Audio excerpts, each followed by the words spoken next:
സുന്നി ഐക്യത്തെക്കുറിച്ച് ഇതിനു മുമ്പും പല ചർച്ചകളും ഉണ്ടായിട്ടുണ്ട്.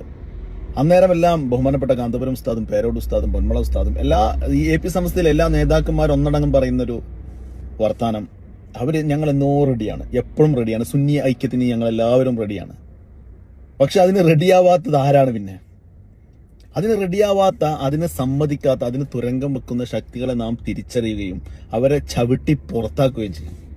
എന്നാൽ മാത്രമേ ഇവിടെ ഒരു സുന്നി ഐക്യം ഉണ്ടാവുള്ളൂ. എപ്പോഴും ഈ സുന്നികൾ തമ്മിൽ അടിച്ചുകൊണ്ടേയിരിക്കണം. സുന്നികൾ തമ്മിൽ ഒരിക്കലും ഒരുമിച്ചൊരു വേദിയിൽ ഇരിക്കരുത്. സുന്നികൾ തമ്മിൽ ഒരു ഐക്യം ഉണ്ടാവരുത് എന്ന് ആഗ്രഹിക്കുന്ന ശക്തികൾ ആരാണെന്ന് നമുക്ക് എല്ലാവർക്കും അറിയാം. അവരാട്ടി ഓടിച്ചാൽ മാത്രമേ സുന്നി ഐക്യം സാധ്യമാകൂ.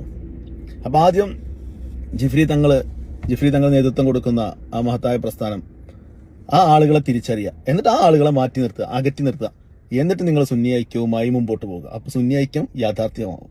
നമ്മളൊന്ന് ചിന്തിച്ചു നോക്കിയേ, ബഹുമാനപ്പെട്ട EK സംസ്ഥയുടെ 100ാം വാർഷിക സമ്മേളനത്തിൽ AP ഉസ്താദിനെ ക്ഷണിക്കുക, എന്നിട്ട് AP ഉസ്താദ് വന്നിട്ട് ആ സ്റ്റേജിൽ ഇങ്ങനെ ഇരിക്കുന്ന ആ ഒരു രംഗം നോക്കിയ, എന്നിട്ട് ഒരു നസീഹത്ത്, ഒരു ഉപദേശം കൊടുക്കുക, ഒരു ചെറിയൊരു പ്രസംഗം.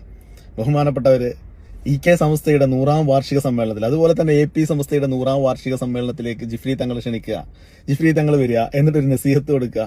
ഇരു കൈയും നീട്ടി ഇരു സുന്നികളും സ്വീകരിക്കൂലെ. എന്ത് രസമുള്ള കാഴ്ചയായിരിക്കും, കണ്ണിന് കുളിർമ നൽകുന്ന, എന്തൊരു ഭംഗിയുള്ള, ആലോചിക്കുമ്പോൾ തന്നെ നമുക്ക് കണ്ടില്ലേ രോമം എണീറ്റ് നിൽക്കുന്ന EK സംസ്ഥയുടെ 100ാം വാർഷിക പരിപാടിയിൽ AP ഉസ്താദ് വരിക, AP ഉസ്താദ് പ്രസംഗിക്കുക, പേരോട് ഉസ്താദ് വരിക, പേരോട് ഉസ്താദിന്റെ ഒരു പ്രഭാഷണം. അതുപോലെ AP സംസ്ഥയുടെ പരിപാടികളിൽ ജിഫ്രി തങ്ങൾ വരിക. അത് ആലോചിച്ച് നോക്കിയേ. എന്നിട്ട് വഹാബിസത്തിനെതിരെ, പുത്തൻവാദികൾക്കെതിരെ ഇരു കൂട്ടരും ഒന്നിച്ച് പോരാടുക.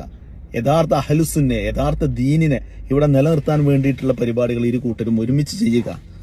സംസ്ഥകളും ഒരുമിച്ച് ഒരു വേദിയിൽ, ഒന്നും വേണ്ട, ഒരുമിച്ചൊരു വേദിയിൽ ഇരുന്ന് കണ്ടാൽ തന്നെ, അണികളുടെ മുമ്പിൽ ഇരുന്ന് കാണുമ്പോൾ തന്നെ ഹൃദയം നിറഞ്ഞു പോകുമല്ലേ. ആരാണത് ആഗ്രഹിക്കാത്തത്? നിങ്ങൾ ആഗ്രഹിക്കുന്നില്ലേ? പറ, നിങ്ങൾ ആഗ്രഹിക്കുന്നില്ലേ? അള്ളാഹു താല നമ്മളുടെ ഇരു സമസ്തയുടെ സുന്നി നേതാക്കൾക്കും അള്ളാഹു ആരോഗ്യം, ആഫിയത്തും ദീർഘായുസ്സും നൽകട്ടെ. സുൽത്താനുലമക്കും സയ്യിദുലമക്കും അള്ളാഹു ആഫിയത്തോടു കൂടിയ ദീർഘായുസ് നൽകട്ടെ. ആമീൻ. അസ്സലാമു അലൈക്കും.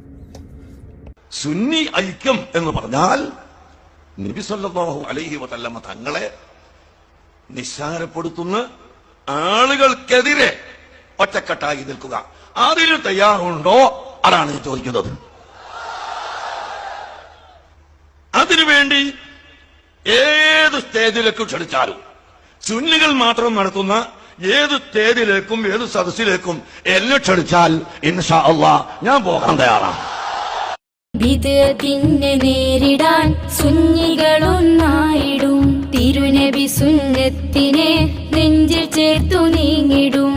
ഐക്യത്തിൻ നേരമായി കൈകൾ കോർത്തു ചേരണം, ഐതിഹാസികം സുദിനമണയണം. ഐക്യത്തിൻ നേരമായി കൈകൾ കോർത്തു ചേരണം, ഐതിഹാസികം സുദിനമണയണം.